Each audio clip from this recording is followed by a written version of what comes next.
Bonjour, pasteur Donenzaou. Tozalaki na préoccupation moko par rapport à l'avancement et message. C'est comme s'il y a des contradictions. Lobby babranamiste baboyaki babenga bango babranamiste. Lobby kuna babranamiste bandimi babenga bango babranamiste. Et lelo lisusu tozongi lisusu na kati ya badeba wana parce que ça na kamoko et s'est levé pour na élever kombo ya Jésus-Christ et pour na bango balobi ke ba oyo nyonso basalaka message ya Branham comme Branham dit o bazo sala lokola bazo ko devancer baza ko tombola kombo ya Branham. Eux sont des branhamistes. Alors yango tolingaki toyeba lelo actuellement qualificatif o ya ba branhamiste eli kolakisa nini parce que dans notre connaissance toyebi ete ndenge babenga ba chrétien ndenge mpe bakobenga ba branhamiste eza na problème te. Mais au-delà de ça na kala ezalaki lokola insulte moko bato bazali critiquer bato ya Branham comme si bato bakoyaka na Branham.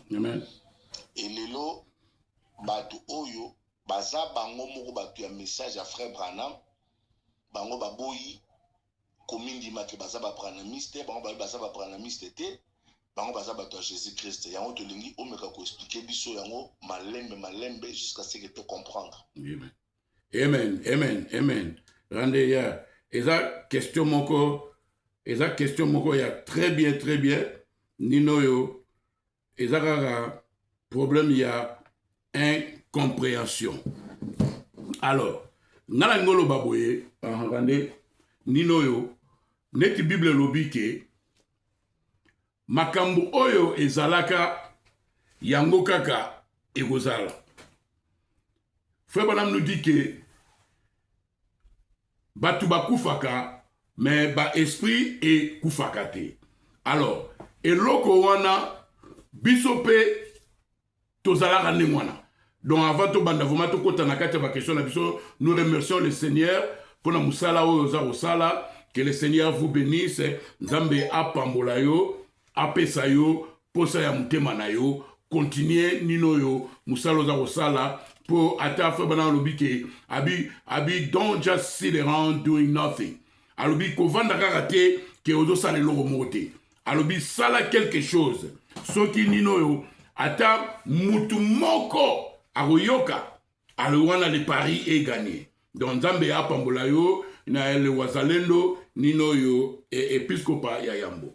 Alors nena ndoloba Rendez, Frère Branham dit que les gens meurent, mais les esprits ne meurent pas.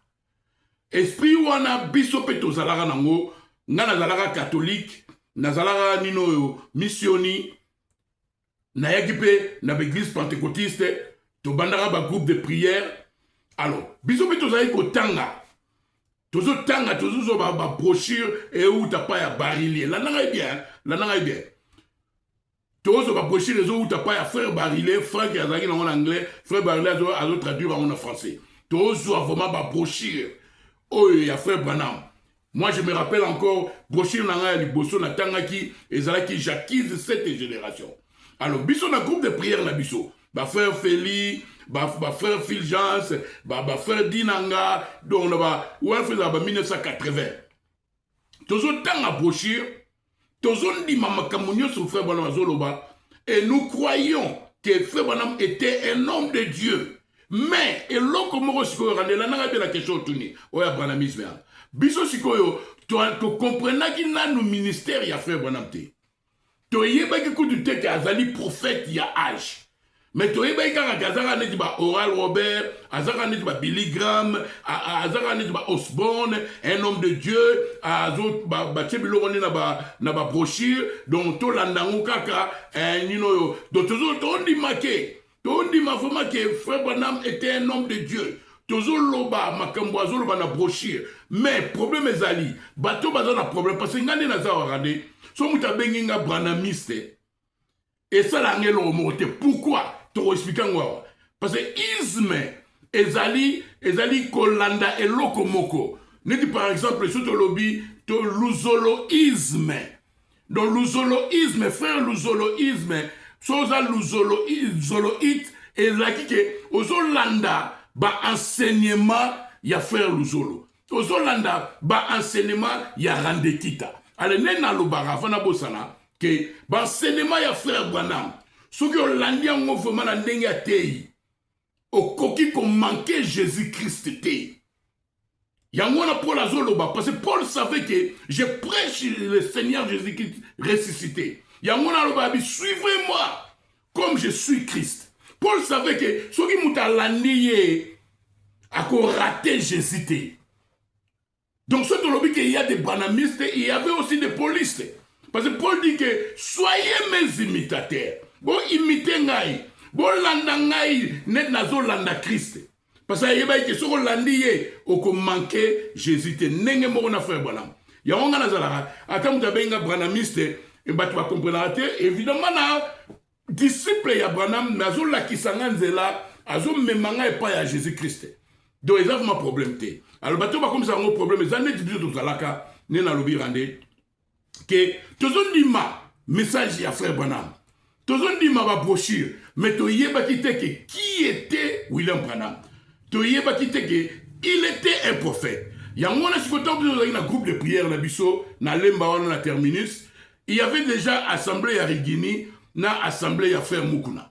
Là on a fait Mukuna, zouté a vraiment message. Rigini peut pas zouté un message, mais eux, ils avaient la révélation qui était William Branham. Tu vas suivre quelqu'un. Mais ça l'a rassure, Moutou Yozo Landawana. Aussi longtemps, nana yebi que frère Branham a prêché Jésus-Christ. Sur une landier, n'a qu'au manqué Jésus. Donc, tant frère, mon frère, moi, Zolobawana, oh, le branhamisme, non. Donc, Ezaneti, à comprendre dans nos ministères à frère Branham, à comprendre dans nos messages à frère Branham, parce que message à frère Branham, frère André, pour tout que Moussicate, Ezanaba niveau. Et ça, là, niveau évangélique, niveau prophétique, qui est kita, n'a mystère. Allez, bâtiment sous, donc, bah, sous le niveau évangélique. Alors, tant que vous avez côté Mozindo, tant que vous avez côté la première poule, au deuxième poule, troisième poule, au côté de don prophétique, bâtiment sous, tellement vous avez l'icolo, bah, on comprend de te, bah, on le branhamisme. Non. Parce que makambo besoin ondima frère Branham yemoko aloba na biso mais tellement message là bas niveau ale so muto azaka na niveau liboso akena na niveau mibalete akela continue na profondeur te a comprendre te yango wana obengo branhamiste yango wana obengo branhamisme mais le branhamisme tokotanga ngo awa isme ezali kolanda doctrine kolanda nino ba enseignement ya mutu. Et frère Branham a prêché Jésus-Christ. N'a moutouma a frère Branham. N'a pas de problème là parce que yo au tchaka accent mingi sur le Seigneur Jésus-Christ. Alléluia. Alors frère Branham a dit problème quand on a ngo pour nga ngo wana. Oh, je remercie le Seigneur. Donc dans les années question no tourni et ça la question moment il y a pas cité parce que les années biso to zalaki. To yeba ki nanu ministère ya frère Branham té. Mais tout ça, il faut tanga ba pochir à frère Branham. Au bateau mingi bazo obenga ke ba o ba kiti na mosanda, ba kiti na profondeur un message à frère Branham, ba obenga biso ba branhamiste parce que ba on bazana superficiel. Ba on bazana likolo. Mais so kiti na message à frère Branham au côté na mozindo, yango wana rande. Na lingite ba tu va comprendre ngamabe. Yango wana nga na condamna ka 100% te na zwa ka ba adorateur te na se ba on enfer te. Parce que Frère Branham a dit des choses.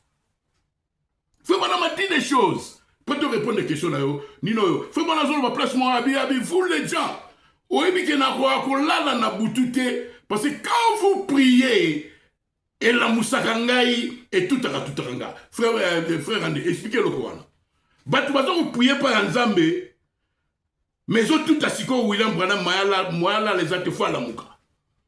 Babylone wana wana yamwana ermo ba droite ba itizango ba bisko wana nani wana mutazo prier ne pas en Zambé mutazo prier pas à Jésus mais on l'am Branham au ministère il y a frère Branham neti message lobby que banda Enoch tilelo ministère ya ndingwana ezalana nuti prophète ndingwana azalana nuti même Jésus-Christ azalana na plus de succès na ministère ya frère Branham que na ministère na yemoko. Alléluia. Donc ngai so mutabenga branhamisme, donc branhamisme totanga eloko moko.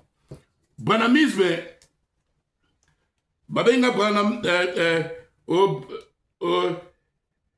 branhamiste ngai et dérangeant nango ngate ils ont un problème te il y a seulement question il y a incompréhension yoka